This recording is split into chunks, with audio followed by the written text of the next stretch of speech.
Botad LCB પોલીસે ચોરી કરતી ગેંગને ઝડપી લઈ 3 ચોરીનો ભેદ ઉકેલ્યો। એલસીબી પોલીસે અલગ અલગ જગ્યાએથી ચોરી કરતી ગેંગના 11 પૈકી 9 શખ્સોને ઝડપી લીધા જ્યારે 3 પકડવાના બાકી।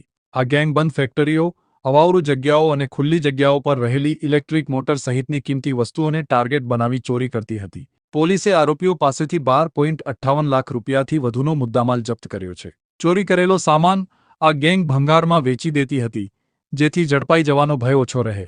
ઝડપાયેલા આરોપીઓમાં કેટલાક રીઢા ગુનેગારો પણ સામેલ છે, જેમની સામે અગાઉ અનેક ગુનાઓ નોંધાયેલા છે। પોલીસે હાલ 3 ચોરીના ગુનાઓનો ભેદ ઉકેલી કાઢ્યા છે, જ્યારે પૂછપરછ દરમિયાન આગામી દિવસોમાં 10થી વધુ ચોરીના ગુનાઓ ઉકેલાય તેવી શક્યતા પોલીસના સૂત્રોએ વ્યક્ત કરી છે। આ ગેંગના પકડાયેલા તમામ શખ્સો બોટાદના હોવાનું સામે આવ્યું છે। એટલું જ નહીં, પકડાયેલા પૈકીના મોટાભાગના શખ્સો ભંગારના ધંધા સાથે સંકળાયેલા છે।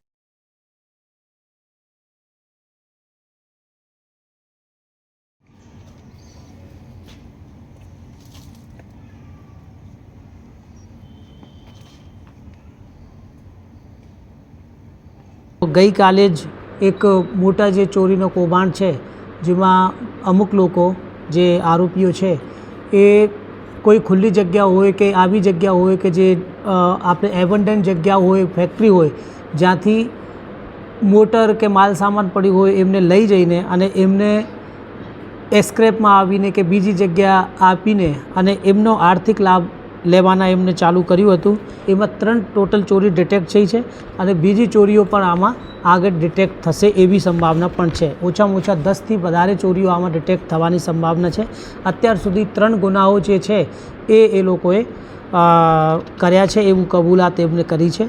તો એમાં ટોટલ 11 આરોપીઓ પકડાયેલા છે, જેમાંથી 9 આરોપીઓ પકડાઈ ગયા છે અને બીજા 2 આરોપી પકડવાના બાકી છે અને ટોટલ 12 લાખથી વધારેનો મુદ્દામાલ કબજા કરવામાં આવેલ છે। આમાં આરોપીઓનો જે ગુનાહિત ઇતિહાસ છે એમાં જે એક આસિફભાઈ કરીને આરોપી છે, એમને સામે પહેલાંથી 7 ગુના દાખલ છે, જેમાં પ્રોહિબિશનથી લઈને મારામારીથી લઈને એવા બીજા ગુનાઓ એના સામે દાખલ છે। એમાં બીજા આરોપી જે છે ફૈજલભાઈ, એમને સામે પણ 3 ગુના દાખલ થયેલા છે।